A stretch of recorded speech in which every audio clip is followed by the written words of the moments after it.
তো আজকের প্রথম দিবসে একটু বিলম্ব হয়ে গেছে। আমাদের যে টাইম দেয়া ছিল সেই টাইমের অনেক বিলম্ব হয়ে গেছে।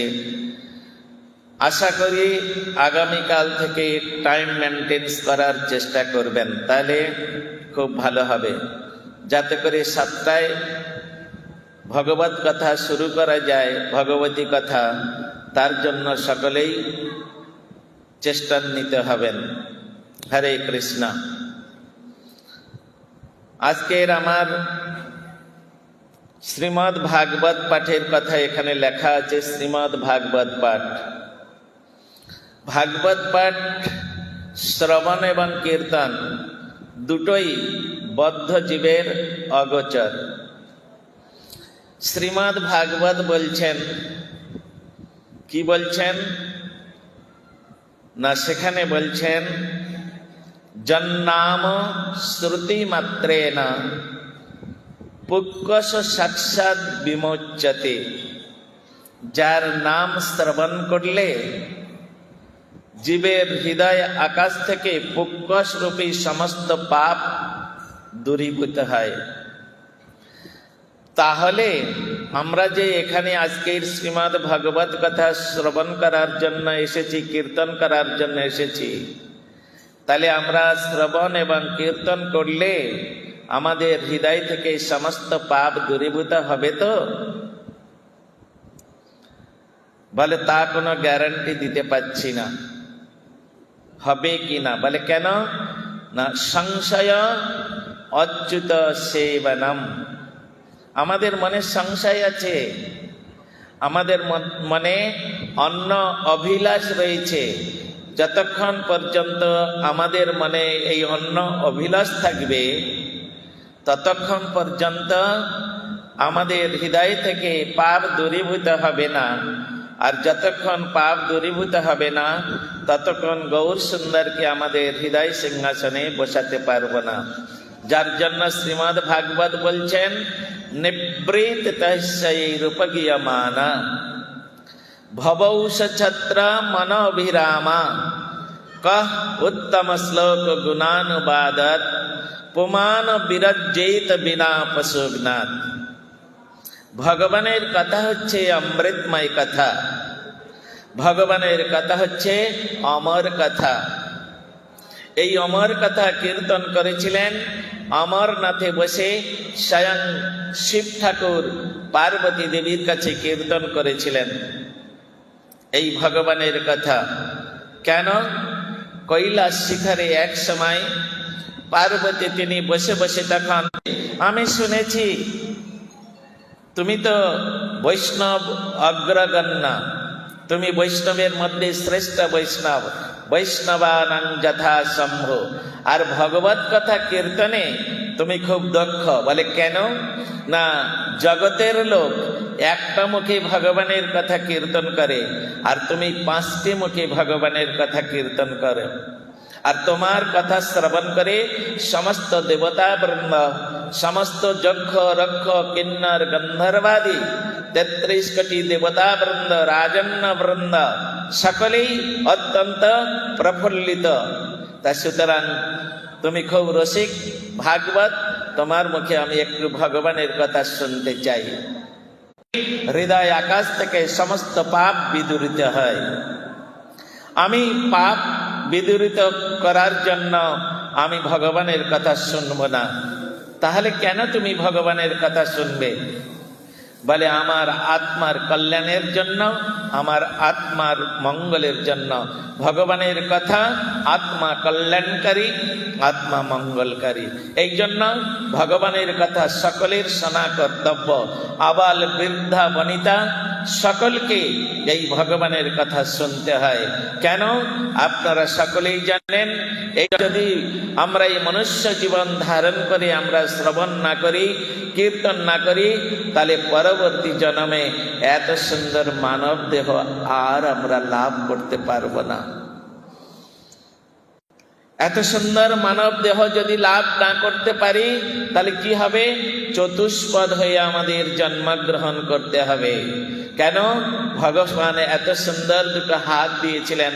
এই হাত পেয়েছি একমাত্র হরি গুরু বৈষ্ণবের সেবার জন্য। আর আমি তোকে দেব না। হাত পেয়ে তুই মিছমিছ করেছিস, আর আমি দেব না তোকে। আমি এই হাত দুটো পা করে দেব, চতুষ্পদ করে দেবে। এত সুন্দর কান দিয়েছেন ভগবান আমাদের। নিবৃত্ততশৈরুপগীয়মানা ভব ঔষছত্র মন অভিরামা। আমরা এই শরীরের জন্য যদি কোনো ব্যাধিগ্রস্ত হই তাহলে কোথায় যাই? আমরা ডাক্তারের কাছে যাই, তাই নয়? ডাক্তারের কাছে গিয়ে আমার যা যা শরীরে অসুবিধা হচ্ছে, প্রবলেম হচ্ছে, ওটা ডাক্তারের কাছে বলি। ডাক্তার সেই মতো আমাদের ওষুধপত্র দেন, সেই ওষুধ খেয়ে ওই রোগ নিরাময় হয়। এই শরীরটার জন্য ছুটে যাচ্ছি, রোগ হয়েছে ডাক্তারের কাছে। এই শরীরটাকে যে পরিচালনা করছে, যার দ্বারা এই শরীরটা পরিচালিত, সেই যে বস্তুটার যদি রোগ হয়, সেই যে বস্তুটার যদি কোনো ব্যাধি হয়, তাহলে কার কাছে যেতে হবে?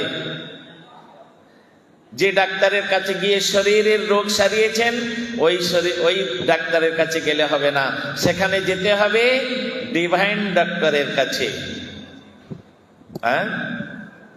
ডিভাইন ডক্টর বা স্পিরিচুয়াল ডক্টর, তাদের কাছে গেলে তারা ওই আত্মার যে রোগ হয়েছে, আমি শরীরের মধ্যে যা কিছু আছে সব আমার, আর এই সামনে যারা বসে আছে এরা আমার, এটাই হচ্ছে আত্মার সব থেকে বড় রোগ।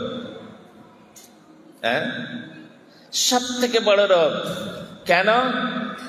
যখন আমরা প্রাণ পয়ান পাথেয়ম সংসার রোগ ভেষজম, দুই পুত্র পরিবার কেউ যাবে না। তাহলে আমার যে করেছিল, আমার স্ত্রী, আমার পুত্র, আমার কন্যা, আমার টাকা, আমার বাড়ি, আমার গাড়ি, এই যে এত কিছু আমার করছি, যাবার সময় কেউ সঙ্গে যাবে না। তার মানে এটা একটা ব্যাধি, আমার করা একটা ব্যাধি। আর সেই ব্যাধিটা হচ্ছে আত্মার ব্যাধি। ওই আত্মার ব্যাধিকে দূরীভূত করতে হলে ভগবত ভক্ত বৈষ্ণবগণের কাছে যেতে হবে। যে কথা আমাদের বৃন্দাবন দাস ঠাকুর তিনি বলেছেন, যাহ ভাগবত পড় গিয়া বৈষ্ণবের স্থানে, একান্ত আশ্রয় করো চৈতন্য চরণে, চৈতন্যের ভক্তগণের নিত্য কর সঙ্গ, তবে তো তুমি পাইবে সিদ্ধান্ত তরঙ্গ। সিদ্ধান্ত বলিয়া চিত্তে না করো অলস, যাহা হইতে কৃষ্ণে লাগে সুদৃঢ় মানস। যাহ ভাগবত পড়ো গিয়া বৈষ্ণবের স্থানে। যাত্রার কাছে গিয়ে ভাগবত কথা শুনতে নাই।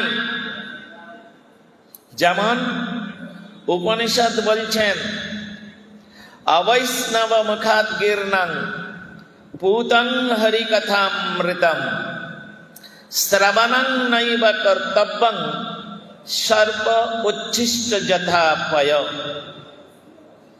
কি বললেন? এখানে বললেন অবৈষ্ণব মুখাৎ গীর্ণং। অবৈষ্ণবের মুখে যদি অমৃতময় হরিকথা পরিবেশিত হয়, তথাপি ওটা শোনা উচিত নয়। কেন? ওটা বিষক্রিয়ার মতো কাজ করবে। যেমন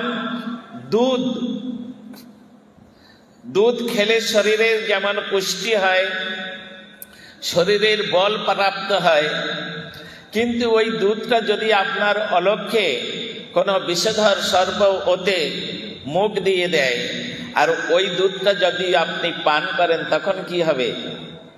প্রাণ বিনাশ হবে। সুতরাং বৈষ্ণবের মুখে যার সঙ্গে ভগবানের সম্বন্ধ রয়েছে, যিনি 24 ঘন্টার মধ্যে 24 ঘন্টা ভগবানের সেবা করেন, এই রকম যে ব্যক্তি ভগবদ্গত প্রাণ, গৌরগত প্রাণ, এই রকম যে ব্যক্তি, তার কাছে ভগবত কথা শ্রবণ করো। তাই এখানে আমাদের মহাজনগণ বললেন, যাহো ভাগবত পড় গিয়া বৈষ্ণবের স্থানে। যেখানে সেখানে যেও না। আবার সেই বৈষ্ণব কিরকম হবেন? যে কোনো বৈষ্ণব নাই। এই জগতেতে অনেক বৈষ্ণব আছে। 4টে সম্প্রদায়, বৈষ্ণব সম্প্রদায় রয়েছে। সম্প্রদায় বিহীনা যে মন্ত্রস্তে বিফলা মতা, শ্রী ব্রহ্ম রুদ্র সনকা বৈষ্ণবা খ্যাতি পাবনা।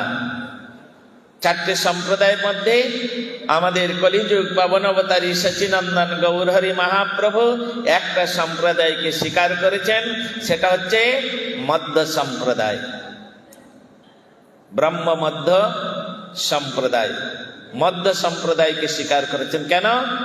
একমাত্র এই মধ্য সম্প্রদায়ের মধ্যে কৃষ্ণের উপাসনা আছে। নন্দনন্দন কৃষ্ণ, যশোদানন্দন কৃষ্ণ, ব্রজেন্দ্র নন্দন কৃষ্ণ, রাধারমন যে কৃষ্ণ, সেই কৃষ্ণের উপাসনা রয়েছে। আর যে 3টে বৈষ্ণব সম্প্রদায় রয়েছে, সেখানে ঐশ্বর্য রসের সেবা, সেখানে লক্ষ্মী নারায়ণের সেবা, কারণ নৃসিংহদেবের সেবা, এই সমস্ত। এই জন্য মহাপ্রভু এসে তিনি জানালেন যে হে সাধক সাধিকাগণ, শুনে রাখো ভালো করে, যার তার ভজন করতে হবে না, যার তার পূজা করতে হবে না, যে কোনো দেবতা, যে কোনো বিষ্ণু তত্ত্বের পূজা করতে হবে না। কাটস্তনায় স্তদ্ধাম বৃন্দাবনম রম্মা কচিদুপাসনা ব্রজবধূবর্গেণ যা কল্পিতা শ্রীমদ ভাগবত প্রমাণমমলং প্রেম পুমার্থ মহান শ্রীচৈতন্যমতমৃদং তত্রাদরনো পরঃ। মহাপ্রভু বললেন, আরাধ্য ভগবান ব্রজেশ তনয়া। আমাদের আরাধ্য দেবকে ভক্তি বিনোদ ঠাকুর, আমাদের যে গৌড়ীয় গীতিগুচ্ছ আছে আপনাদের জানা আছে, সেইখানে মনশিক্ষার মধ্যে একটি সুন্দর শ্লোক আছে।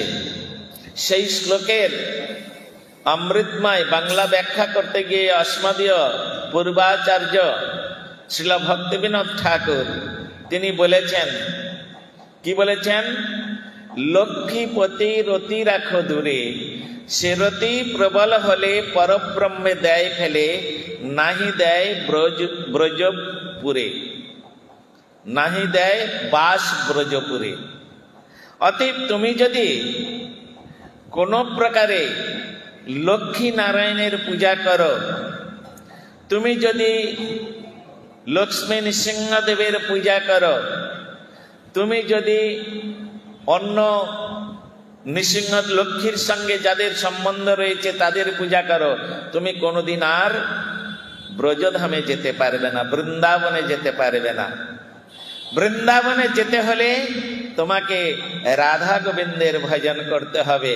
আর যাহারা গৌড়ীয় মঠাশ্রিত হয়েছেন, গৌড়ীয় মঠ থেকে মন্ত্র প্রাপ্ত হয়েছেন, তাদেরকে যে মন্ত্র দেওয়া হয়েছে সবগুলো মাধুর্য রসের,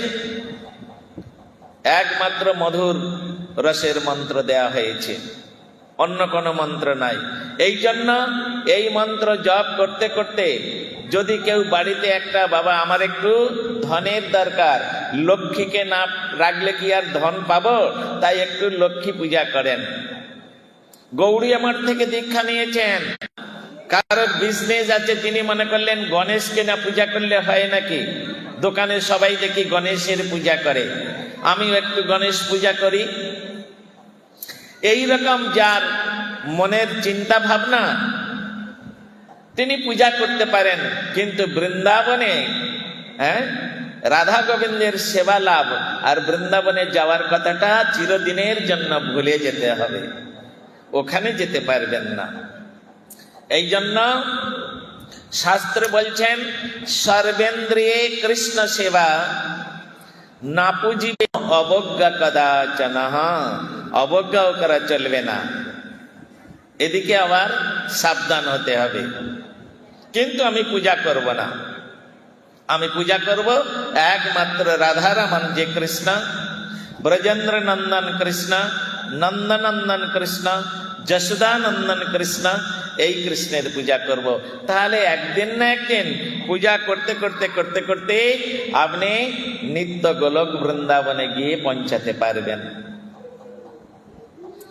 মহাপ্রভু ঠিক ওই কথাটাই জানানোর জন্য তিনি আমাদের কাছে আসলেন।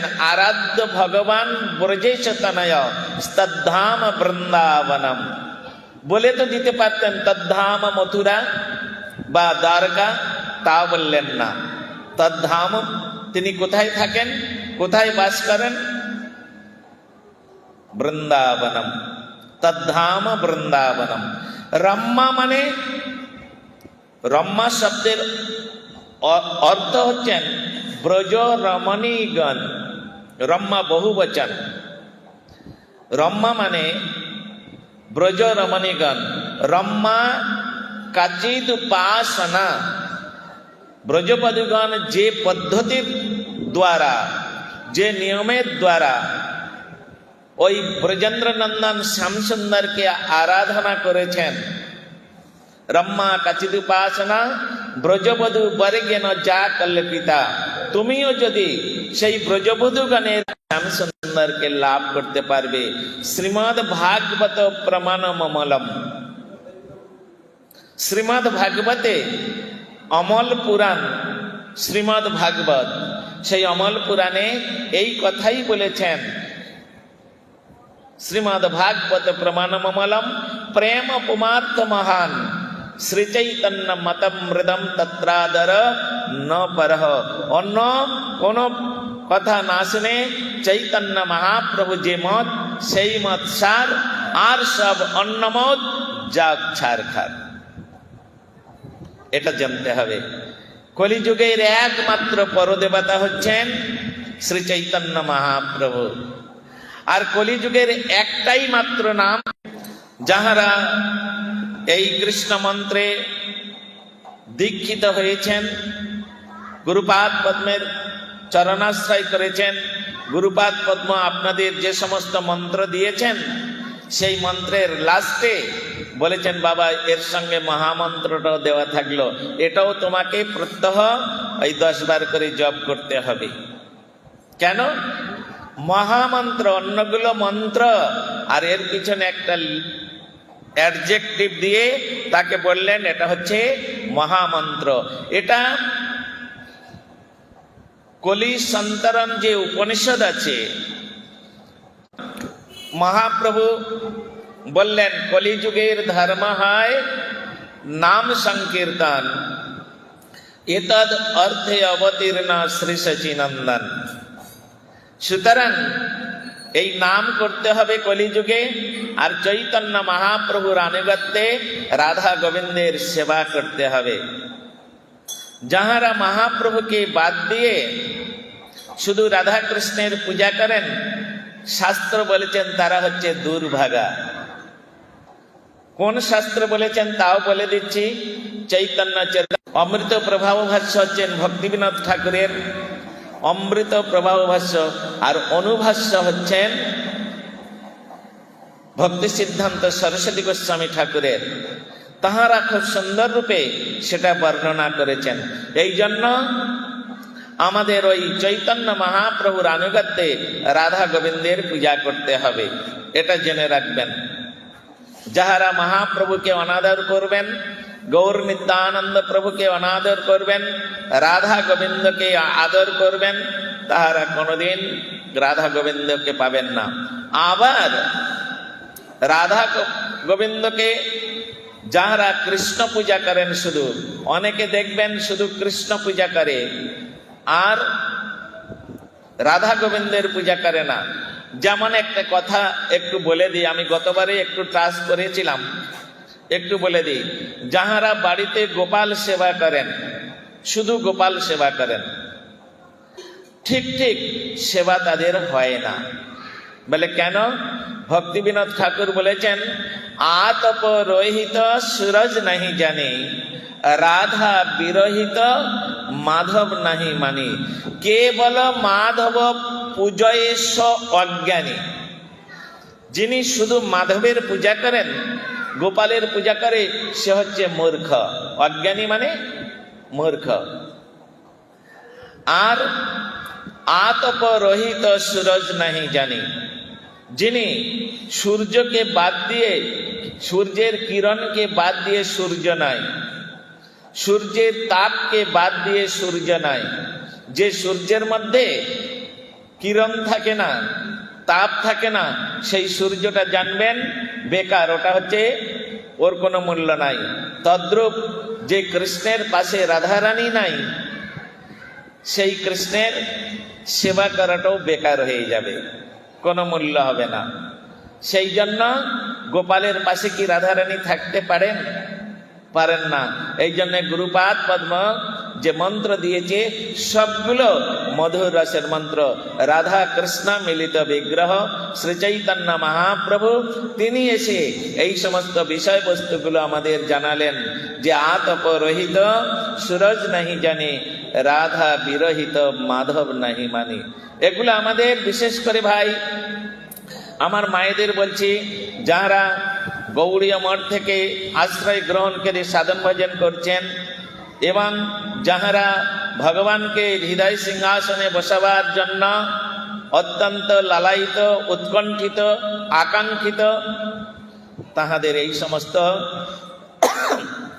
বিষয়বস্তুগুলো মেনে চলতে হবে, তত্ত্ব সিদ্ধান্তের মধ্যে প্রবেশ করতে হবে। এই জন্য বলেছেন, সিদ্ধান্ত বলিয়া চিত্তে না কর অলস, যাহা হইতে কৃষ্ণ লাগে সুদৃঢ় মানস। অতএব এই সমস্ত তত্ত্বগুলো, বিষয়বস্তুগুলো আমাদের মেনে চলতে হবে। যে কথা আমরা আলোচনা করতে গিয়েছিলাম, নিবৃততস্যৈ রূপগীয়মানা ভবৌষ ছত্র মনোবিরামা। তাহলে শরীরের জন্য যে ডাক্তারের কাছে যাই, ডাক্তারের কাছে চিকিৎসা করতে যাই, সেই শরীরকে যে পরিচালনা করছেন তিনি হচ্ছেন আত্মা। আত্মাকে গীতার মধ্যে স্বয়ং ভগবান অর্জুনকে লক্ষ্য বললেন, মমই বংশ জীবলোকে জীবভূত সনাতন। এই আত্মা হচ্ছে নিত্য বস্তু। আত্মার কোনোদিন মৃত্যু নাই, তার পরিবর্তন নাই। তিনি অনাদির আদি এবং সব সময় প্রেজেন্ট, পারফেক্ট, কন্টিনিউয়াস, যার কোনো পাস্ট নেই, যার কোনো ফিউচার নেই। Everything present, perfect, continuous. এই জন্য সেই আত্মা আমাদের এই শরীরটাকে পরিচালনা করে। এই শরীরটা যখন জরাজীর্ণ হয়ে যায়, ওকে বাদ দিয়ে আবার একটি নতুন শরীরকে আশ্রয় করে। যেমন সেখানে উদাহরণ দিয়েছেন, আমরা এই যে পোশাক আশাক, কাপড় পরছি, জামা পরছি, এই জামাগুলো যখন ছিঁড়ে যায়, পুরনো হয়ে যায়, এগুলো বাদ দিয়ে আমরা আবার নতুন জামা ধারণ করি। এটা হচ্ছে শরীরের দর। শরীরটা ঠিক থাকে, কিন্তু জামা পরিবর্তন হয়ে যাচ্ছে। সেই রকম আত্মার জামা হচ্ছে শরীর। ভালো করে শুনবেন, মাথার মধ্যে নেবার চেষ্টা করবেন। আত্মার জামা হচ্ছে শরীর। শরীর যখন জরাজীর্ণ হয়ে যাচ্ছে, যখন এটা কাজ যখন অকর্মণ্য হয়ে যাচ্ছে, আর পারছে না, তখন এটাকে বাদ দিয়ে দেয়, দিয়ে একটা নতুন আবার শরীর ধারণ করে। কিন্তু আত্মা আত্মাই থাকে, আত্মার পরিবর্তন হয় না। এটা একটু হাই র্যাঙ্কের বিচার। এর মধ্যে প্রবেশ করতে গেলে একটু পড়াশোনাও করতে হবে, একটু মাথায় কিছু থাকতেও হবে, তা নাহলে হবে না। সেই জন্য বলছেন, নিবৃত্ততস্যৈ রূপগীয়মানা ভবৌষ ছত্র মনোবিরামা কহ উত্তম শ্লোক গুণানুবাদাৎ। ভগবানের এক নাম হচ্ছে উত্তম শ্লোক। ভগবানের এক নাম। কোথায় আছে? শ্রীমদ্ ভাগবতে। তিনি যে ভগবানকে যে উত্তম শ্লোক বলে কীর্তন করেছে মহামুনি বেদব্যাস, শ্রীমদ্ ভাগবত দশম স্কন্ধে ৮০তম অধ্যায়, সেই অধ্যায়ের মধ্যে কৃষ্ণ সুদামা বিপ্রের কাহানি বর্ণনা করতে গিয়ে তখন সুদামা বিপ্র বলছেন, অহং হি পরম লাভ উত্তম শ্লোক দর্শনম। হে কল্যাণী, হে ব্রাহ্মণী, তুমি বারবার কেন আমি সেই কৃষ্ণকে দর্শন করতে যাব না, তুমি বারবার কেন আমাকে প্রেরণা দিচ্ছ, তুমি যাও। বুঝতে পেরেছি অনেকদিন আমার সখার সঙ্গে দেখা হয় নাই, বহুদিন তার সঙ্গে দেখা হয় নাই। এখন প্রায় আমি মৃত্যুর মুখে এসে উপস্থিত হয়েছি,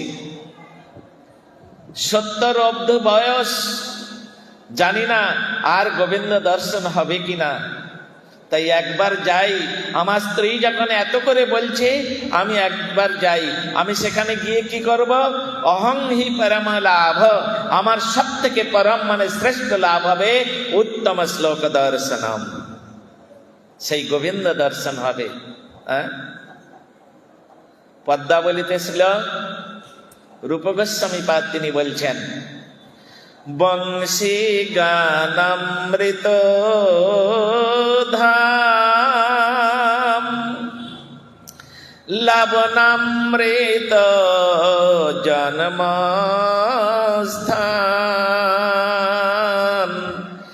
সেই ধামে না কইল বসতি, দিব্য চিন্তা মনে ধাম, বৃন্দাবন হেন স্থান, সেই ধামে না কইন বসতি, সেই ধামে না কইন বসতি, দিব্য চিন্তামণি ধাম, বৃন্দাবন হেন স্থান, সেই ধামে না কইন বসতি। অর্থাৎ সেই দিব্য চিন্তামণি যে ধাম, ভগবানের লীলাস্থলী, ভগবানের জন্মস্থান, লবণামৃত জন্মস্থান, সেই ধামের গুণগান কীর্তন করেন কে? বংশী গানামৃত ধাম। কৃষ্ণের যে মুখে বংশী আছে, সেই বংশী নিরন্তর তিনি এই গোবিন্দের গুণগান কীর্তন করে। ওই বংশীর মধ্যে আছে ৯টা ছিদ্র আছে। হ্যাঁ, কৃষ্ণের হাতে যে বংশীটা আছে না, ওই বংশীর মধ্যে ৯টা ছিদ্র আছে।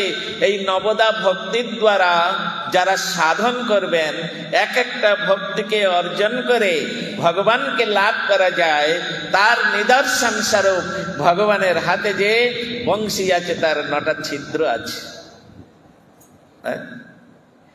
সেখানে এই নববিধা ভক্তি, শ্রবণং কীর্তনং বিষ্ণু স্মরণং পাদ সেবনম अर्चनं वंदनं दास्यं शक्कं आत्मनिवेदनम। प्रहलाद महाराज श्रीमद् भागवते सप्तम स्कंदे बोलছেন, इति पुंसार्पित विष्णु भक्तिश्च नवलक्षणा क्रियते भगवत अद्ध तन्मन्ये अदितम उत्तमम। শ্রবণ, ভগবানের কথা শ্রবণ। বাঁশি যখন কৃষ্ণ কদম্ব বৃক্ষের উপরে উঠে আর বংশী বাটে গিয়ে যমুনার তীরে তিনি যখন প্রথম শ্রীদ্বে ফোক দিয়েছেন, তখন সমস্ত গোপীগণ তিনি কি করছেন? প্রত্যেকের কানে কানে পৌঁছে যাচ্ছে এই বাঁশির শব্দ। আর যারা সেই সময় গোপীগণ কি করছেন, কেউ হয়তো স্বামীর কাছে বসে বসে স্বামীকে সেবা দিচ্ছিলেন, খেতে দিচ্ছিলেন। কেউ হয়তো ঘরের মধ্যে বসে শৃঙ্গার করছিলেন, এক চোখে অঞ্জন পড়েছেন, এখনো একটা চোখে পড়তে বাকি আছে। আবার কেউ হয়তো বস্ত্র পরিধান করেছেন, কিছু বস্ত্র পরিধান করা হয়েছে, কিছু বস্ত্র পরিধান করা হয় নাই। কেউ এক পায়ে নূপুর পরেছে, এক পায়ে আলতা পরেছে, অপর পায়ে পরা হয় নাই।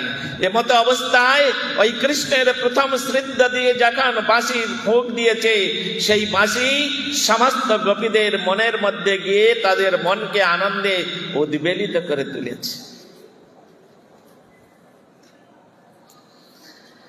তখন ভগবান চিন্তা করলেন, গোপীগণ চিন্তা করলেন, হে শ্যাম সুন্দর, এই যে মুহূর্তে তুমি বংশীধ্বনি করেছো, আমাদেরকে ডাকছো, আমরা এখন কেমন করে যাব? আমাদের তো যাবার মতো কোনো অবস্থা নাই। কেন?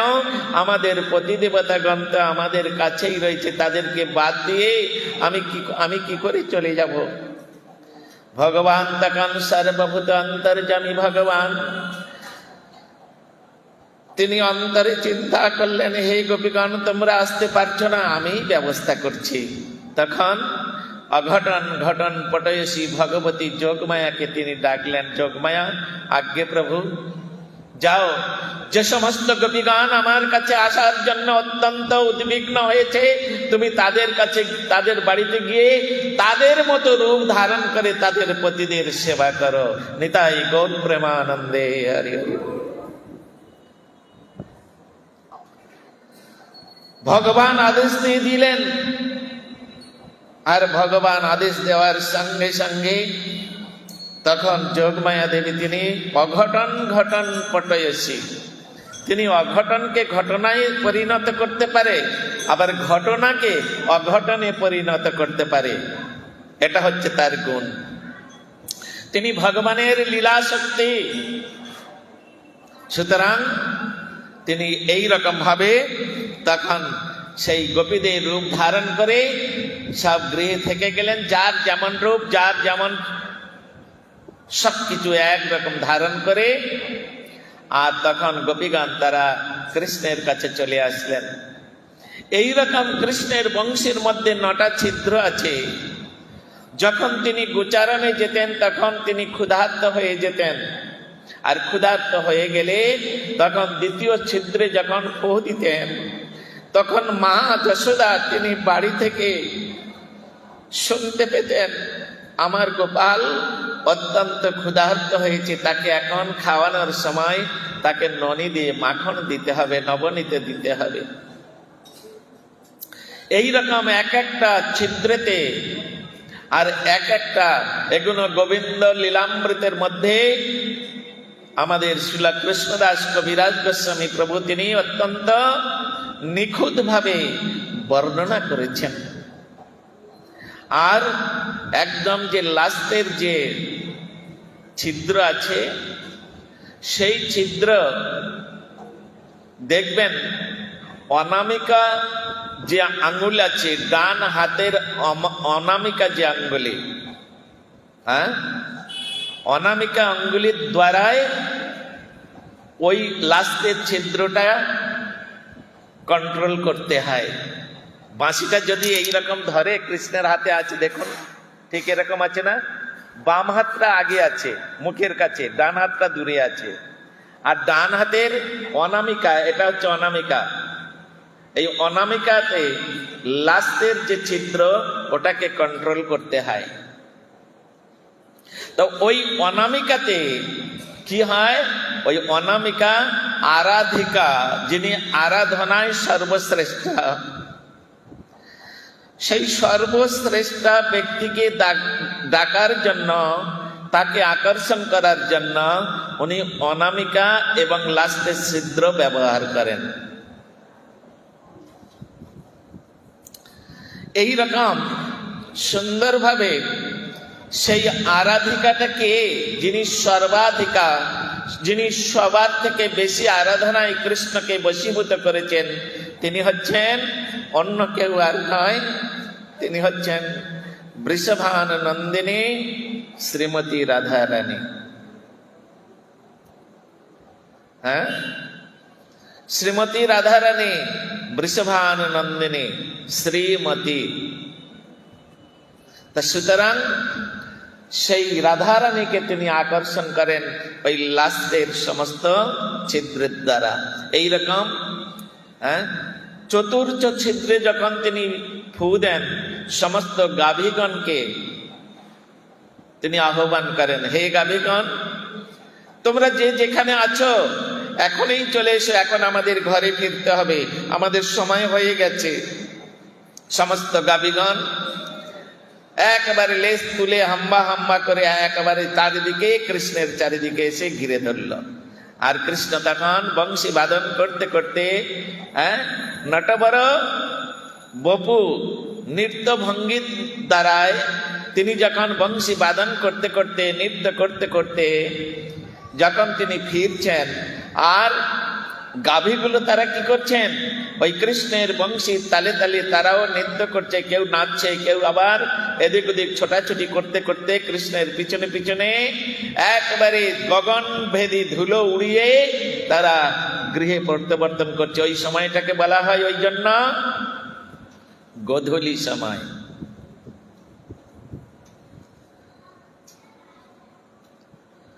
পঞ্চম ছিদ্রে যখন তিনি ফু দিলেন সমস্ত শাখাগণের উদ্দেশ্যে, কেন বলুন তো?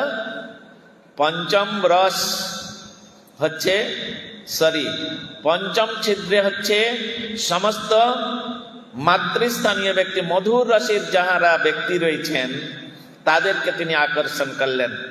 চতুর্থ ছিদ্রেতে সখ্য রসের সমস্ত ভক্তগণকে আকর্ষণ করেন। এইরকম সুন্দরভাবে সেখানে বর্ণিত হয়েছে।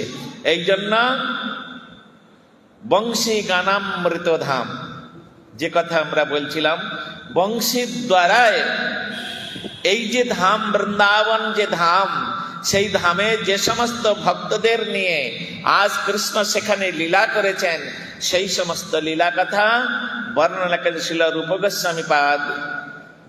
তিনি পদ্মাবলীর মধ্যে এগুলো বর্ণনা করেছেন। বলে রূপ গোস্বামী পাদ কিভাবে তিনি বর্ণনা করলেন? আরে তিনি তো ব্রজলীলায় স্বয়ং রূপ মঞ্জরি সখী, রাধারানীর রূপের যে ঘনীভূত মূর্ত বিগ্রহ, তিনি হচ্ছেন রূপ মঞ্জরি।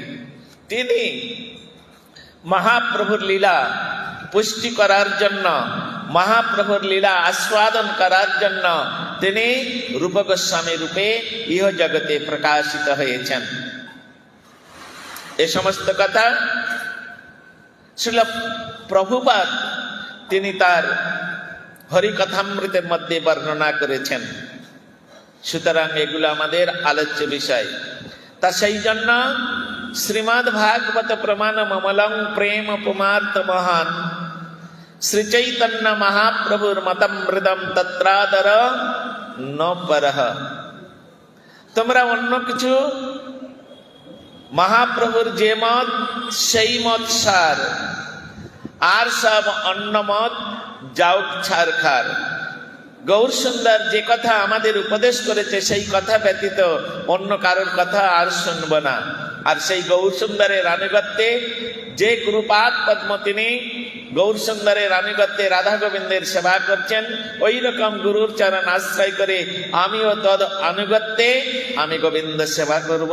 এই তো আমার জীবনের ব্রত, এই তো আমার সংকল্প।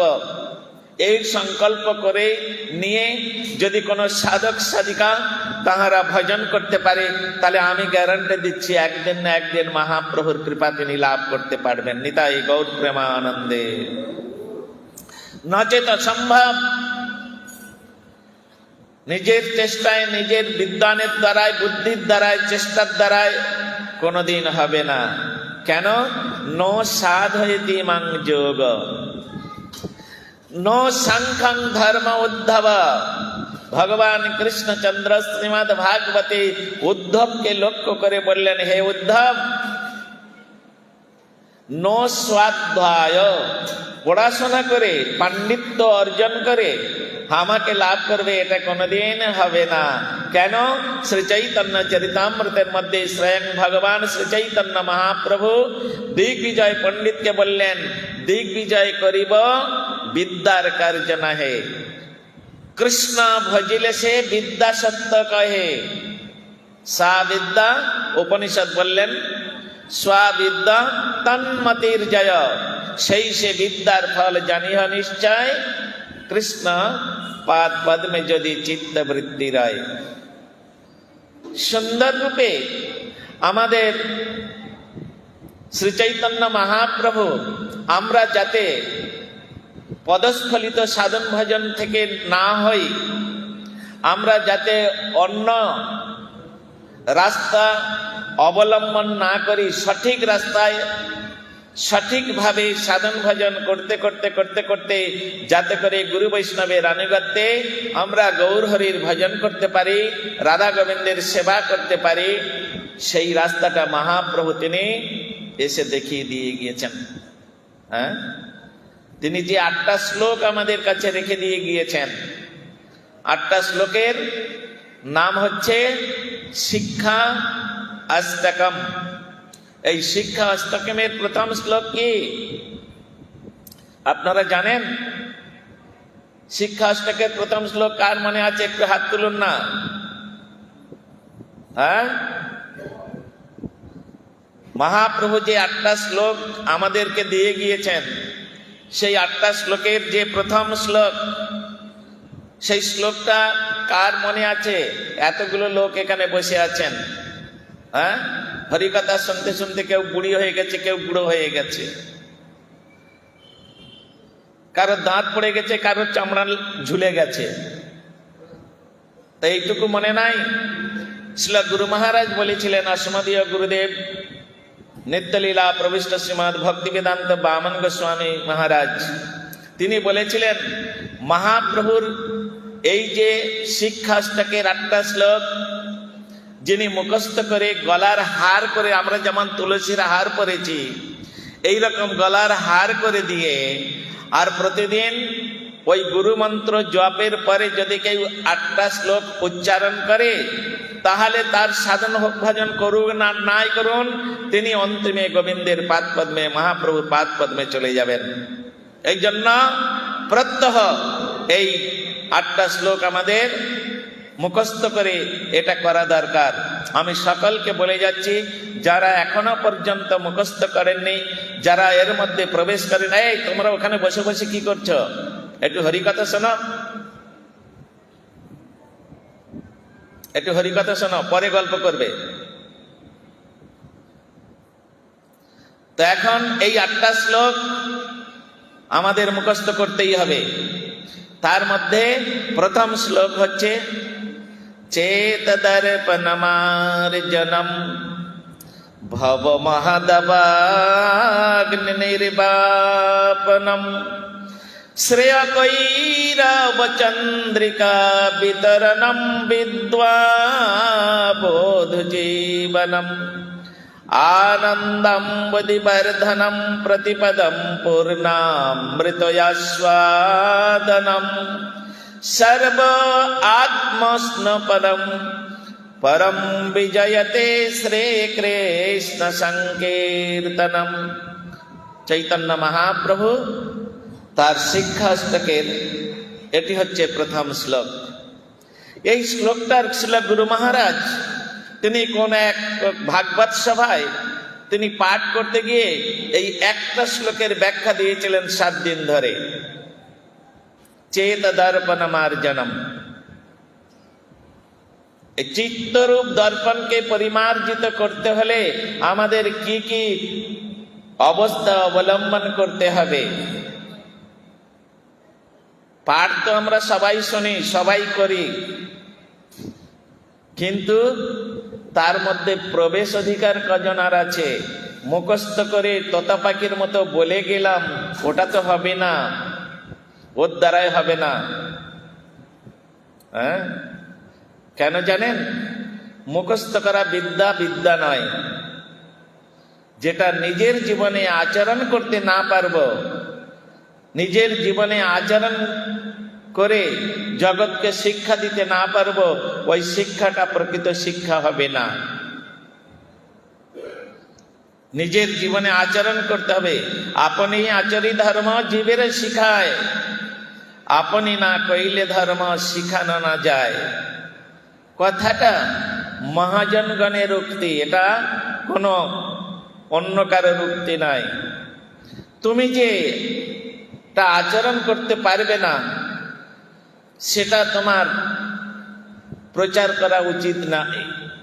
কারণ আপনারা সকলেই জানেন, পড়েছেন যারা, তাহারা একটি কথা পড়েছেন। শেক্সপিয়ার বলে একজন খুব পণ্ডিত লোক ছিলেন, শেক্সপিয়ার। তিনি বলেছিলেন, don't follow me but follow my words. তিনি বলেছেন, এটা নাস্তিক্যবাদের কথা, কিন্তু তিনি এটা জগতে জানাতে চেয়েছেন, প্রচার করতে চেয়েছেন। কে মানবে এটা? ওই ধরনের ব্যক্তি যারা হিরণ্যকশিপু, রাবণ, কুম্ভকর্ণ, এই রকম যারা ব্যক্তি আছে, তারা এটা বহু মানন করবে। কিন্তু সাধু সমাজ তো, প্রহ্লাদ মহারাজ তো এটা মেনে নেবে না। নারদ ঋষি, ধ্রুব মহারাজ এটা তো মানবে না। কেন? এটা হচ্ছে নাস্তিক্যবাদের কথা। ডোন্ট ফলো মি, আমাকে ফলো করতে যেও না, আমি যা খুশি তাই করি, তোমরা আমাকে ফলো করো না, আমি যেটা বলি সেটা পালন করো। What is this? এটা কোন ধরনের কথা? এটা কোন ধরনের কথা? এটা কে মানবে? আর এখানে কি বলছেন?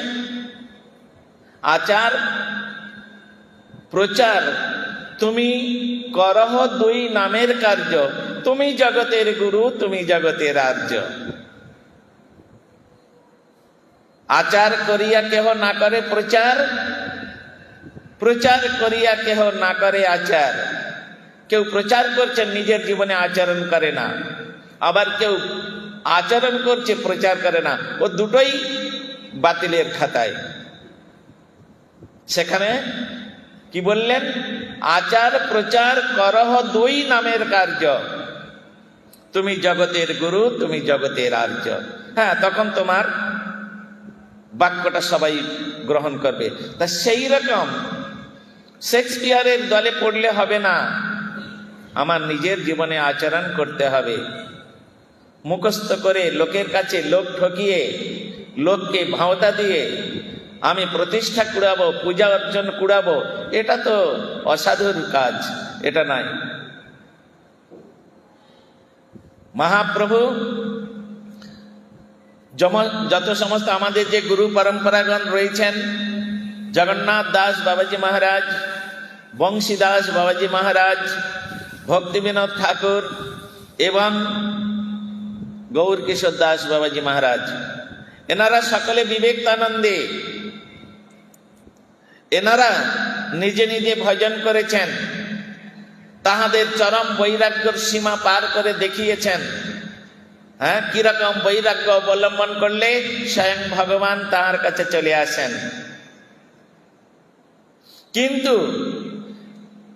ভক্তি সিদ্ধান্ত সরস্বতী ঠাকুর যখন আসলেন, তিনি চিন্তা করলেন, আমাদের গুরুবর্গগণ যেগুলো করে গেছেন ঠিকই আছে, কিন্তু এইভাবে সাধন ভজন করলে জগতের কারোর কল্যাণ করতে পারবো না যে।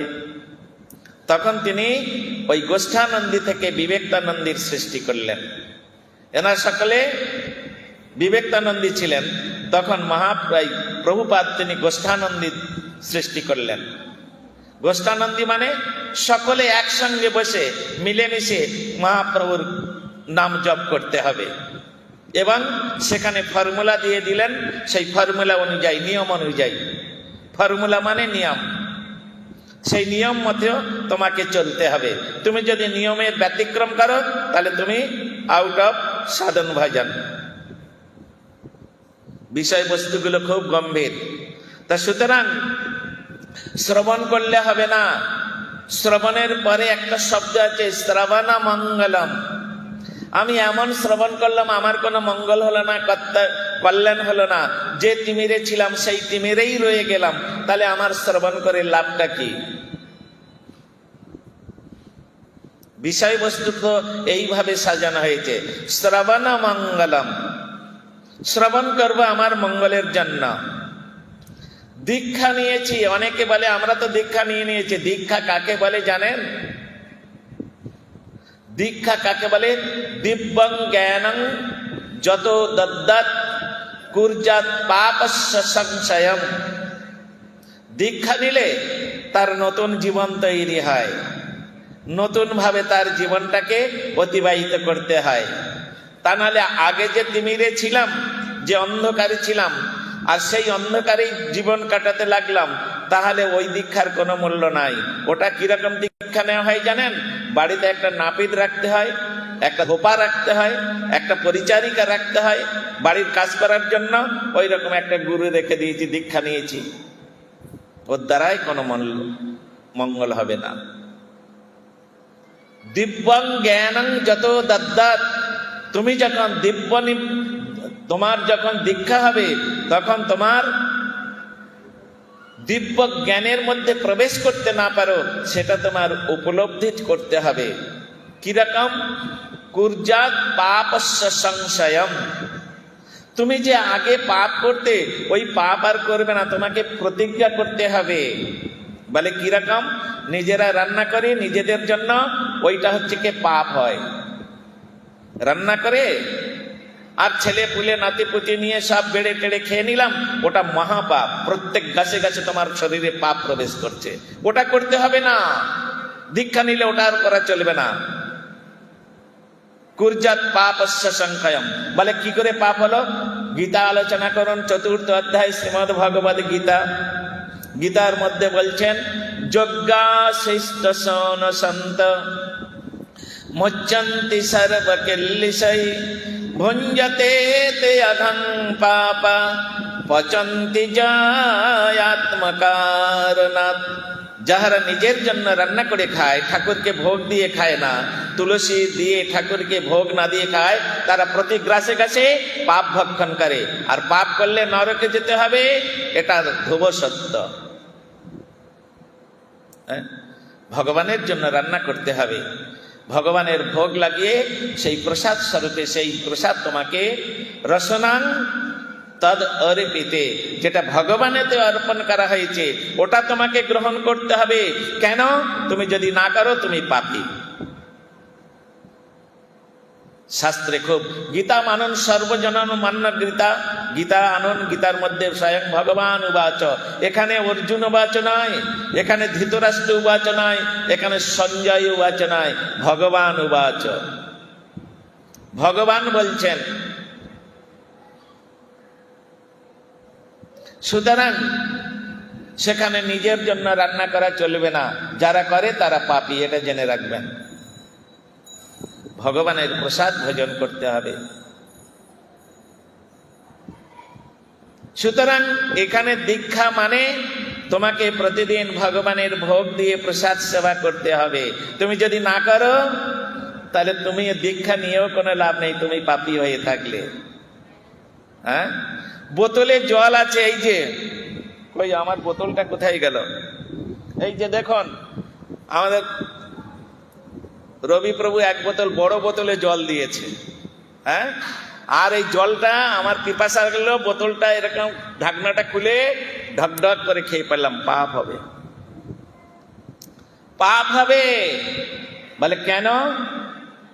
আমরা ছোটবেলায় স্কুলের মধ্যে পড়েছিলাম, পরের দ্রব্য না বলিয়া লইলে পুণ্য লাভ হয়, তাই তো? আপনারা মন দিয়ে হরিকথা শুনছেন তো নাকি? মন সব চলে গেছে। তা আমি যে বললাম পরের দ্রব্য না বলিয়া লইলে পুণ্য লাভ হয়, আপনারা সব চুপ করে বসে আছেন। তার মানে মন এদিকে নাই, মন চলে গেছে একেবারে কোন হচ্ছে কে, হ্যাঁ, নালার মধ্যে। পরের দ্রব্য না বলিয়া লইলে পাপ হয়, তাই তো? হ্যাঁ, তা পরের দ্রব্য, এই দ্রব্যটা কি আমার? জলটা মাতৃগর্ভে থেকে আসার সময় জলটা নিয়ে এসেছিলাম, তাহলে এটা যে বোতলে আমাকে দিয়েছে বলে সঙ্গে সঙ্গে ঢাকনাটা খুলে আর ঢকঢক করে খেয়ে নিলাম, পাপ হবে না? যার বস্তু তাকে তো জানানো হলো না। বলে মহারাজ আপনি তো পাটে বসে আছেন, এখন ওইটা ঠাকুরকে নিবেদন করবেন কি করে আর ঠাকুরকে জানাবেন কি করে? বলে এরও ফর্মুলা রয়েছে, শাস্ত্রে সে ফর্মুলা দিয়ে রেখেছে। বলে কি রকম? আমি এখানে পাঠ করছি, ভগবান প্রত্যেকের অন্তরে রয়েছে, প্রত্যেকটা জীবের অন্তরে। জীব বলে যেটা আমরা মনে করি তার মধ্যেই ভগবান বিরাজ করছেন। সেই ভগবান তিনি সর্বত্র বিরাজমান এবং সর্বভূত অন্তর্যামী। তুমি এই জলটা নাও, জলটা নিয়ে ঢাকনাটা খোলার আগে একটু চোখটা বন্ধ করে কপালে স্পর্শ করে ভগবানের কাছে প্রার্থনা করে, হে ভগবান আমি পিপাসার্ত, আমি একটু জল পান করছি, এর দ্বারাই যদি কোনো অন্যায় অপরাধ হয় নিজ গুণে ক্ষমা করবেন। যার জল তার জানানো হয়ে গেল, জোরে জোরে বলতেও হবে না, তিনি অন্তরেই আছেন। প্রত্যেকটা জিনিস, ঠাকুরের ভোগ লেগেছে, রান্না করে ঠাকুরের ভোগ লাগিয়েছেন, হ্যাঁ তুলসী দিয়ে ভোগ লাগিয়েছেন, আর খেতে বসেছি থালা দিয়েছে, ব্যাস থালার মধ্যে দিয়ে দিল অন্ন তরকারি, আর সঙ্গে সঙ্গে হাঁসের মতো গিলতে আরম্ভ করলাম, পাপ হবে? বলে প্রসাদ খাচ্ছি তা পাপ হবে? বলে হ্যাঁ হবে, তাও পাপ হবে। মহাপ্রসাদ হলেও ওটা ঠাকুরকে জানাতে হবে। এই জন্যে ছিল ভক্তিবিনোদ ঠাকুর তিনি বলে দিয়েছেন, মহাপ্রসাদ খাবার সময় জয়গান করতে হবে, মহাপ্রসাদে গোবিন্দে নাম ব্রাহ্মণে বৈষ্ণবে স্বল্প পুণ্য বতং রাজন বিশ্বাস নৈব জায়তে শরীর অবিদ্যা জাল জড়েন্দ্রিয় তাহে কাল জীবে ফেলে বিষয় সাগরে তার মধ্যে জিহাবতী লোহময় সুদূরমতি তাকে যেতা কঠিন সংসারে কৃষ্ণ বড় দয়াময় করিবারে জিহা যায় সপ্রসাদ অন্ন দিল ভাই সেই অন্ন মৃত পাও রাধা কৃষ্ণ গুণ গাও প্রেমে ডাক চৈতন্য নিতাই বলে প্রণাম করে তারপরে তুমি গ্রহণ করো, আর পাপ হবে না, আর পাপ হবে না। না তো পেলাম তাহলে দিলাম গালে, ওটা হলে চলবে না। তুমি সাধু, তোমার আচরণটা সাধু হতে হবে, নাস্তিক পাষণ্ড অসুরের মতো হবে না, রাক্ষসের মতো। রাক্ষস সামনে পাওয়ার সঙ্গে সঙ্গে গিলতে আরম্ভ করে। তাহলে তুমি যদি একটু খাবার সময় ভগবানকে স্মরণ না করো, তুমি যদি একটু ভগবানকে জানিয়ে না জানিয়ে গ্রহণ করো, তাহলে what is the difference animal and man? একটা পশুর থেকে আর তোমার, তারা তো কোনোদিন খাবার আগে জানায়, ভগবানকে জানায় না। তাহলে বিচার আছে সুন্দর। সেই জন্য আমাদের সেই চিন্তা ভাবনাগুলো করতে হবে, রাখতে হবে। শ্রী চৈতন্য মহাপ্রভু তিনি তাই এই জগতে তার 8টা শ্লোক রেখে গেলেন। এই 8টা শ্লোকের মধ্যে সমস্ত বেদ, বেদান্ত, উপনিষদ, মহাভারত সবকিছু রেখে দিয়েছেন ওর মধ্যে। যদি সেই রকম কোন তত্ত্ববিদ তিনি যদি তত্ত্ব সিদ্ধান্ত দ্বারা এটা প্রকাশ করতে চান, তাহলে ওর মধ্যে সমস্ত কিছু লুকানো আছে। ধীরে ধীরে ধীরে ধীরে ওগুলোর মধ্যে প্রবেশ করে দিয়ে আর ওগুলো আমাদের হৃদয়ঙ্গম করতে হবে। বিচারটা তো এই প্রকার, চেত দর্পণ মার্জনম। সুতরাং চিত্তরূপ দর্পণকে পরিমার্জিত করতে হবে। একটা আয়নার উপরে বিরাট একটা আয়না আছে, আর সেই আয়নার বহুদিন ব্যবহার না করার জন্য তার মধ্যে ধুলোবালি ইত্যাদি সমস্ত পড়ে গেছে, মুখটা ঠিক মতো দেখা যাচ্ছে না, তাই তো? ওটা জল দিয়ে ধুয়ে টুয়ে সাবান টাবান দিয়ে পরিষ্কার করে দাও, আবার তোমার অবয়বটা, প্রতিবিম্বটা ওই আয়নার মধ্যে দেখা যাবে। সেই রকম আমাদের যে চিত্ত, হ্যাঁ, মন, বুদ্ধি, অহংকার, চিত্ত, এই যে তন্মাত্রা 4টি, এই তন্মাত্রার মধ্যে যে চিত্ত, সেই চিত্তটা হচ্ছে ওই রকম দর্পণ সদৃশ। এই জন্য বললেন চেত দর্পণ মার্জনম। তুমি তোমার চিত্তরূপ দর্পণটাকে পরিমার্জিত করো, তবে সেই দর্পণের মধ্যে তুমি গৌর হরির শ্রীমূর্তি দর্শন করতে পারবে, নচেত পারবে না। নিতাই গৌর প্রেমানন্দে হরি হরি। চিত্তরূপ দর্পণ পরিমার্জিত করতে হবে। তা বলছেন কিসের দ্বারায়? সেই চিত্তরূপ দর্পণ পরিমার্জিত করতে আমাদের গায়ে যদি কাদা লাগে, ময়লা লাগে, কালি লাগে, সাবান দিয়ে খুব সুন্দর করে ঘষে ঘষে 2-3 সাবান দিয়ে ওটাকে উঠিয়ে দিই, তাই নয়? তাই এখন আমাদের চিত্তের উপরে ময়লা পড়েছে, বলে কি করতে হবে? বলে মহারাজ 1 প্যাকেট একবার ভালো সার্ফ এক্সেল খেয়ে নেবো আর 1 কলসি জল খেয়ে নেবো, ব্যাস একদম চিত্ত ধুয়ে পরিষ্কার হয়ে যাবে। তাই তো হবে না? কেন গো হবে না? পেট খারাপ করতে হবে, তখন হাসপাতালে গিয়ে সেলাইন নিতে হবে। হ্যাঁ, তাহলে ওই ময়লা দূরীভূত করার জন্য কি করতে হবে? হ্যাঁ, কি করতে হবে?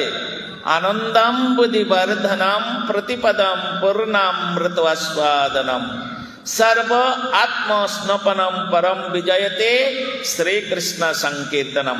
সাধু সঙ্গে কৃষ্ণ নাম এই মাত্র চাই, সংসার জিনিতে আর কোন বস্তু নাই।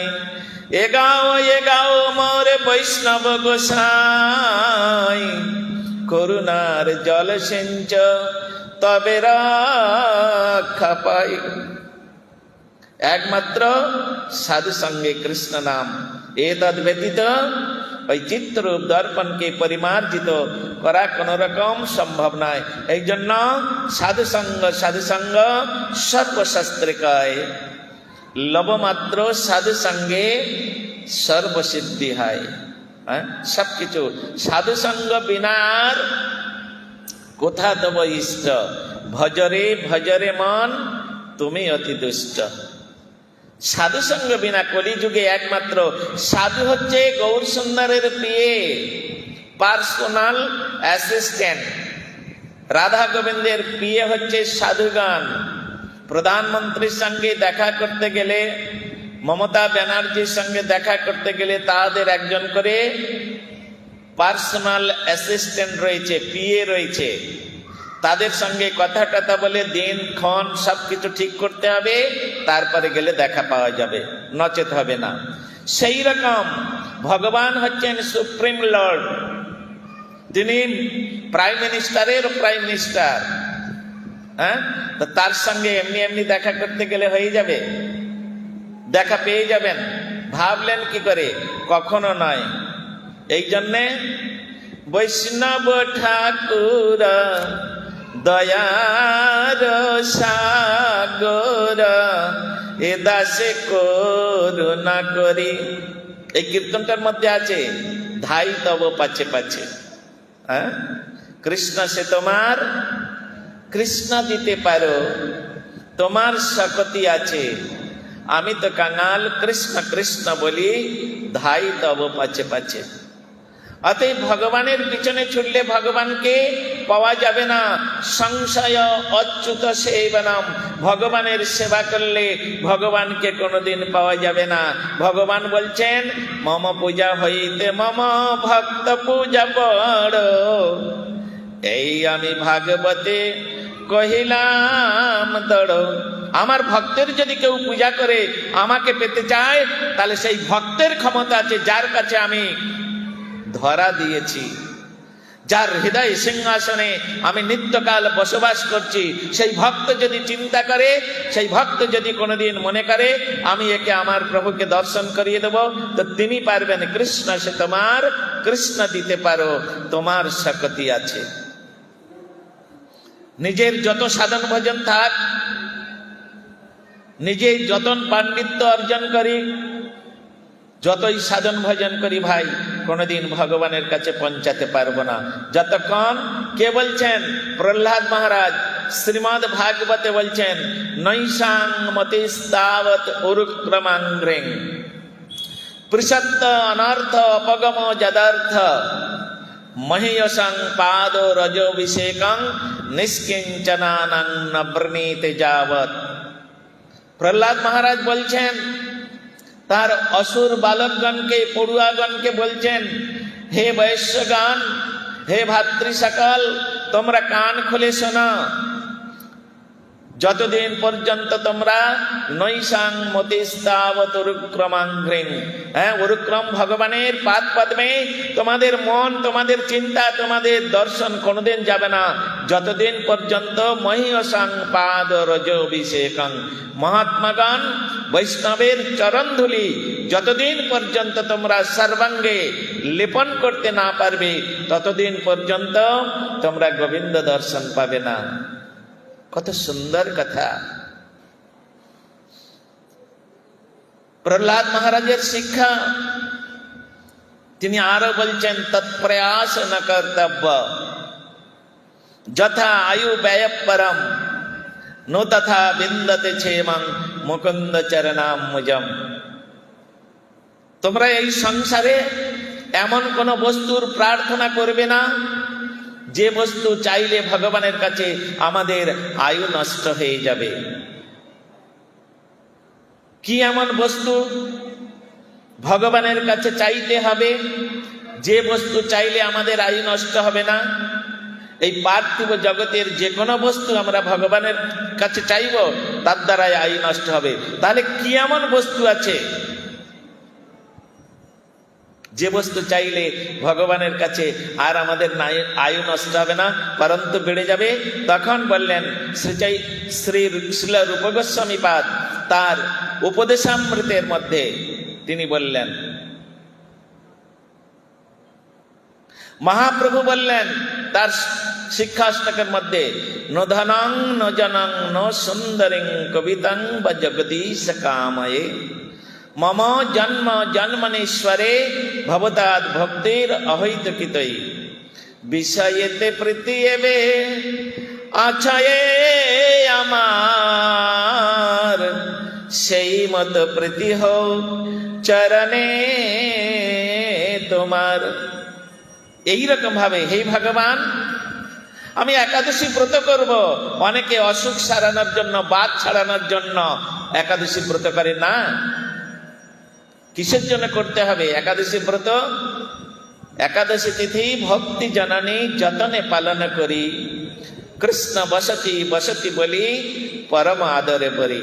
একমাত্র ভগবানকে পাওয়ার জন্য আমরা এই ব্রত পালন করব, সাধন ভজন করব। সংসারে স্ত্রী বৃদ্ধির জন্য নয়, পুত্র কন্যা ভালো থাকবে, সংসারে স্ত্রী বৃদ্ধি হবে, টাকা পয়সা রোজগার হবে, এজন্য ভগবানের ভজন করব না। যদি করেন তাহলে ভক্তির রাজ্য থেকে চ্যুত হয়ে যেতে হবে, কোনোদিন ভগবানকে লাভ করতে পারবেন না। টাকা পয়সা গাড়ি বাড়ি সবকিছু পাবেন, কিন্তু ভগবানকে পাবেন না। আর এই জগতের টাকা পয়সা ঘর বাড়ি এগুলো দুঃখদায়ক। একদিন হয় তাকে ছেড়ে আপনাকে চলে যেতে হবে, আর তা না হলে তারা আপনাকে ছেড়ে চলে যাবে। এগুলো অনিত কলে বার কভু নহে স্থিরাচার ওগো সমনয়াসিলে কিছু নাই, সমলয় আসিলে কিছু নাই। খেতে বসেছেন, বেশ ফুলকা ফুলকা লুচি আলুর দম নিয়ে বসেছেন, আর এমন সময় মৃত্যু এসে গেছে। আরে মৃত্যু একটু দাঁড়া, আলুর দম আর লুচিটা খেয়ে নি। বলে আর হবে না, অনেক খেয়েছি, আর হবে না। তোমার কপালে যেটুকু লেখা ছিল ওটুকু শেষ, চলো এখন। সুতরাং কিন্তু যদি কেউ হরিনাম করে আর সেই সময় যদি মৃত্যু এসে যায়, মৃত্যু দূর থেকে দণ্ডবত করে চলে যাবে। মৃত্যু দূর থেকে হাত জড়ো করে প্রণাম করে হয় কৃতাঞ্জলি পুটে দাঁড়িয়ে থাকবে, তা না হলে ওই স্থান থেকে চলে যাবে। ওরে বাবা, এ তো হরিনাম করছে, আমার প্রভুর নাম করছে, এখন যদি একে আমি নিতে যাই তাহলে আমি ভগবানের কাছে অপরাধী হয়ে যাব। কোথায় ঘটেছে না? মার্কেন্ডেয় ঋষির নাম শুনেছেন? মার্কেন্ডেয় ঋষি, শ্রীমদ ভাগবতে বর্ণনা আছে। মার্কেন্ডেয় পুরাণ নামে একটা পুরাণ তৈরি হয়ে গেল অষ্টাদশ পুরাণের মধ্যে। মার্কেন্ডেয় ঋষি জন্মগ্রহণ করেছিল মাত্র 7 দিন তার আয়ু। তার পিতা শিব ভক্ত, শিব পূজা করতেন, শিব আরাধনা। আর শিবের এক নাম হচ্ছে মৃত্যুঞ্জয়। হ্যাঁ, তার এক নাম মৃত্যুঞ্জয়। তার বাবা বড় পণ্ডিত, অনেক তপস্যা করে অনেক সাধনা করে একটা পুত্র লাভ করলাম, আবার মাত্র আয়ু 7 দিন। কি করা যায়? লেখা আছে 7 দিন পরে বেলা 12টার সময় সমন আসবে তার কে নিয়ে যেতে। আর উনি 7 দিনের দিন কি করলেন? ছেলেটাকে নিয়ে গেছে। ছেলেটাকে নিয়ে গেছে। ছেলেটা সাধারণ ছেলে নয়, যেমন তেমন ছেলে নয়, আমাদের মতো 7 দিনের মধ্যে তার চোখ ফুটবে না, তার হাত পা ছুটতে পারবে না, এরকম নয়। কৃষ্ণের মতো। হ্যাঁ, 3 দিনের শিশু পুতনা রাক্ষসীকে মেরে দিলেন, এইরকম তার প্রভাব। তখন তাকে নিয়ে গিয়ে, আর মার্কেন্ডীয় শিব পুরী ধামে রয়েছেন, মার্কেন্ডীয় সরোবর, মার্কেন্ডীয় শিব, আপনারা যারা যাবেন দর্শন করবেন। ওখানে স্নান করতে হয় মার্কেন্ডীয় সরোবরে। তো ওইখানে ওকে কি করেছে, বলেছে বাবা তুই ওই বড় শিবলিঙ্গ আছে না, বলছে তুই এটা জড়িয়ে ধরে থাকবি, একদম ছাড়বি না, আমি যখন বলবো তখন ছাড়বি, তার আগে ছাড়বি না। আর মুখে বলবি ওং নমঃ শিবায়, ওং নমঃ শিবায়, ওং নমঃ শিবায়। এদিকে মার্কণ্ডেয় ঋষি বাবা, উনি তো শিব পূজা করছেন। আর ঠিক 12টা বেজেছে, তখন যমরাজ চলে এসে তার পাশ বন্ধন নিয়ে চলে এসেছে। আর যেমন চলে এসেছে, এসে দেখছে সর্বনাশ। হ্যাঁ, আমি তাকে জড়িয়ে ধরে আছে, আমি কি করে কে নেবো? তাও চোখ বন্ধ করে আর ঠ্যাং ধরে টান দিয়েছে। নিতে তো হবে 12টার মধ্যে, ঠিক 12টার সময় ঠ্যাং ধরে টান দিয়েছে। আর যেমন টান দিয়েছে, আর সঙ্গে সঙ্গে ওকে বলেছে বাবা তুই ছাড়বি না। ও তো জোর করে জোরে ধরেছিল, একবারে শিব ঠাকুরের সেই লিঙ্গ ভেঙে চৌচির হয়ে গেছে। আর যেমন হয়ে গেছে, ওর থেকে স্বয়ং একবারে শিব ঠাকুর বেরিয়েছেন ত্রিশূল নিয়ে। যমরাজকে বলছে তোমাকে এখানে আসার সাহস কে দিল? আর ও তো দেখেই শিব ঠাকুরকে একটা থতমত খেয়ে গেছে। প্রভু আমার যে নিয়তি, বেরিয়ে যাও তুমি এখান থেকে। দেখছো না আমার সেবা করছে, আমার সেবাকালে তোমার আসার সাহস কি করে হলো? যাও তুমি এখান থেকে চলে যাও। শিব ঠাকুরকে প্রণাম করে যম চলে গেল।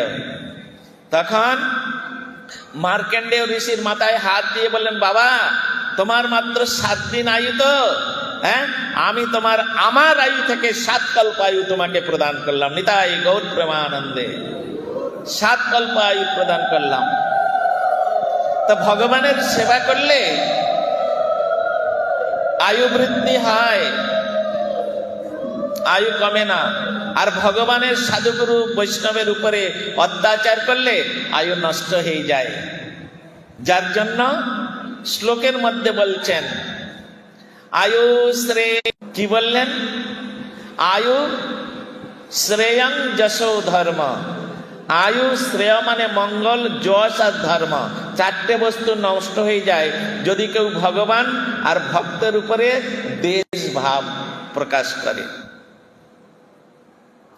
দেশ ভাব, বিদ্বেষ ভাব, হিংসা, মাৎসর্য যদি কেউ প্রকাশ করে। এই জন্য কাহারে না করে নিন্দা, কৃষ্ণ কৃষ্ণ বলে, অজেয় চৈতন্য সেই জিনিবে কহেলে। তা সুতরাং কাকে নিন্দা করা চলবে না।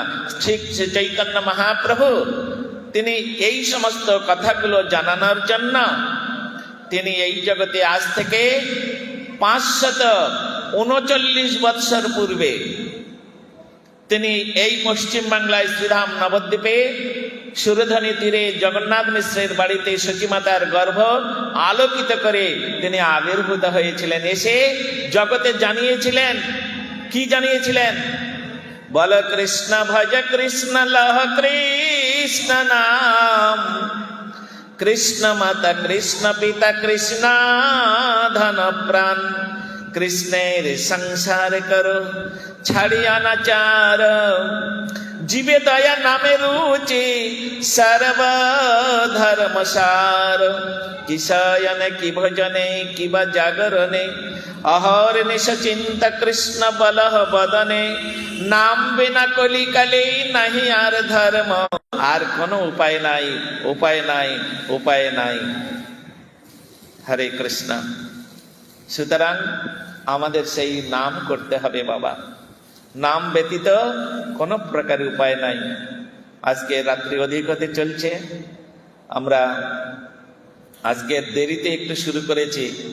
আমি এখানে পরিচালক যারা রয়েছে তাদের কাছে অনুরোধ করব, আগামীকাল যাতে 7টায় হরিকথা শুরু করা যায়, তার জন্য আমি তাহাদের কাছে নিবেদন করছি। আজকের এখানে হরিকথার বিশ্রাম এখানে রাখছি, 9টা পার হয়ে গেছে। অতএব অনেক দূর দূর থেকে সব ভক্তবৃন্দ এসেছেন, তারাও যাবেন। সকলের দিকে লক্ষ্য করে আমাদের এই অনুষ্ঠান করতে হবে। তার জন্য আজকের আমি এখানে হরিকথার বিশ্রাম দিচ্ছি। বাঞ্ছা কল্পতরুভ্যশ্চ কৃপা সিন্ধুভ্যেব চ পতিতানাং পাবনেভ্যো বৈষ্ণবেভ্যো নমো নমঃ। সকলে হাত দিয়ে বলুন হরে কৃষ্ণ কৃষ্ণ কৃষ্ণ হরে হরে, হরে রাম রাম রাম হরে হরে। এইখানে রহিল গ্রন্থ অমৃত লহরে, প্রেমানন্দে বাহো দিল উলুধ্বনি বলো না হরি হরি। নিতাই গৌর প্রেমানন্দে হরে হরি বল।